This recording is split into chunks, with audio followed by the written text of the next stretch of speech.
Investigation 7A, Measuring Respiratory Volumes. This lab takes place on page 251 of your textbook. Before watching this lab video, make sure that you have read and understood section 7.2 on breathing and respiration in your textbook, especially the mechanics of breathing and respiratory volume.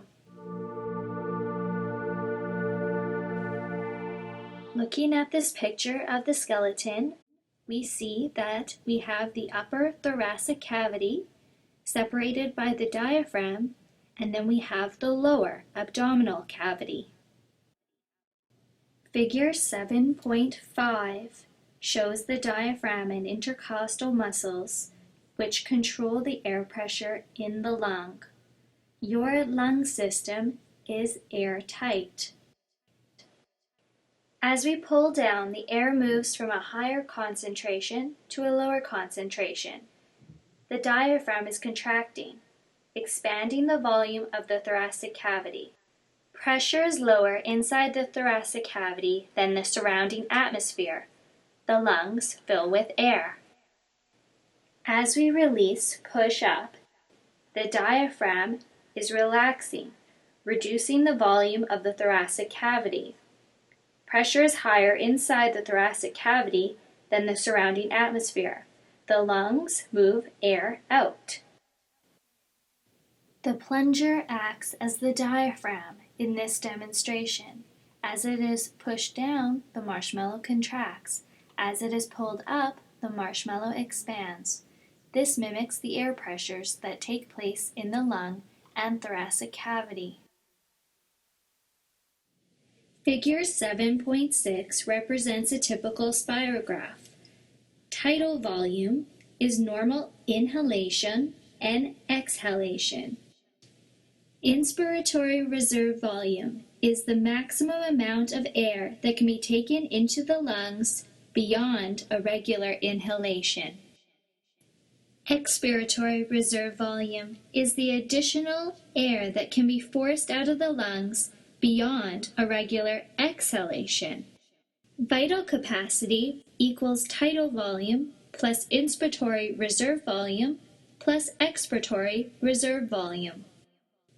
Residual volume is the amount of gas that remains in the lungs and respiratory system even after full exhalation. If all gas left, the lungs would collapse. Predict what percentage of your vital capacity is represented by your tidal volume.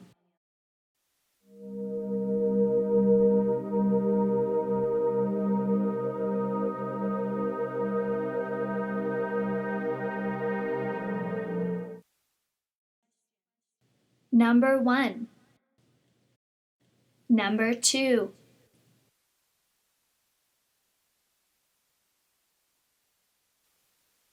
Record tidal volume. Number 3.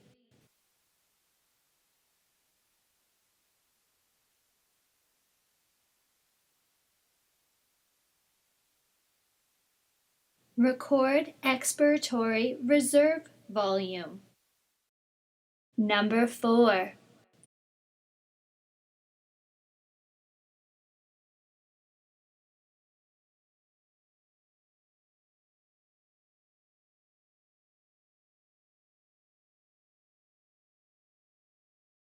Record inspiratory capacity. Number 5. Calculate your inspiratory reserve volume by subtracting your tidal volume from your inspiratory capacity.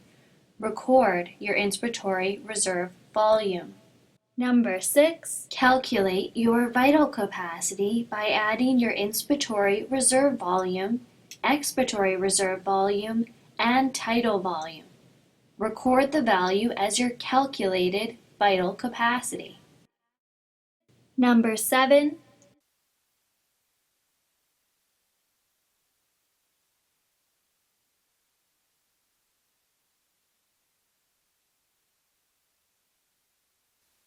Record vital capacity. Compare calculated and recorded values. Complete all analysis, conclusions, extension, and application questions.